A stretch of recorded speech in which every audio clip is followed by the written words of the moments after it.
দেশের বিচার ব্যবস্থায় সৃষ্টি হল এক ঐতিহাসিক মাইলফলক। মেহেরপুরের ৯ বছরের এক শিশুকে ধর্ষণের অপরাধে শাকিল হোসেন নামের এক যুবককে মৃত্যুদণ্ড দিয়েছেন আদালত। আইন অনুযায়ী দ্রুততম সময়ে রায় দেওয়া নির্দেশনা থাকলেও দেশের ইতিহাসে মাত্র ২৯ কার্যদিবসের মধ্যে কোনো ধর্ষণ মামলার রায় ঘোষণার ঘটনা এটাই প্রথম। ঘটনাটি ঘটেছিল ২০২৫ সালে ১৬ জুন মেহেরপুরের গাংনী উপজেলার চাঁদপুর গ্রামে। বাবার জন্য মাঠে খাবার নিয়ে যাওয়ার পথে শিশুটিকে একা পেয়ে ধর্ষণ করে ঘাস কাটতে খাতা শাকিল। আজ রোববার মেহেরপুর শিশু সহিংসতা দমন ট্রাইব্যুনালের বিচারক তাজুল ইসলাম আসামির উপস্থিতিতে এই ঐতিহাসিক রায় ঘোষণা করেন।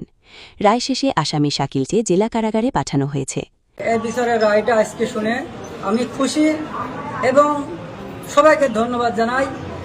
আমি খুবই সন্তুষ্ট। আর বাদ বাকি বাংলাদেশ জমিনে যেসব মেয়ে এইভাবে ধর্ষিত হয়েছে, অত্যাচারিত হচ্ছে, সবাই যেন এইভাবে ন্যায় বিচার ফিরে পায়।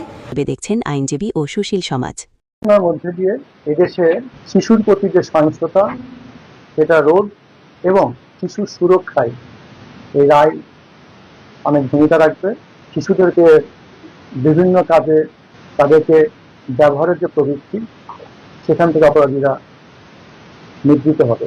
এই বিজ্ঞ আদালতে এখানে বর্তমান দেশের আর্থসামাজিক বাস্তবতা এবং সারা দেশব্যাপী যে একটা মহামারী আকারে ধর্ষণের একটা নোংরা প্রতিযোগিতা চলছে, মানুষের বিকৃত মানসিকতার পরিচয় দিচ্ছে, সেইটার ক্ষেত্রে বিজ্ঞ আদালত এটা একটা দৃষ্টান্তমূলক শাস্তি দিয়ে দিচ্ছে।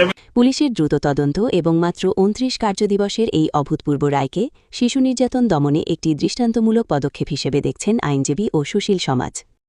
পেজটি ফলো করে রাখুন। ধন্যবাদ সবাইকে। আমি শাহিনা খান পাঠান, অর্থনীতি নিউজ 24, ঢাকা।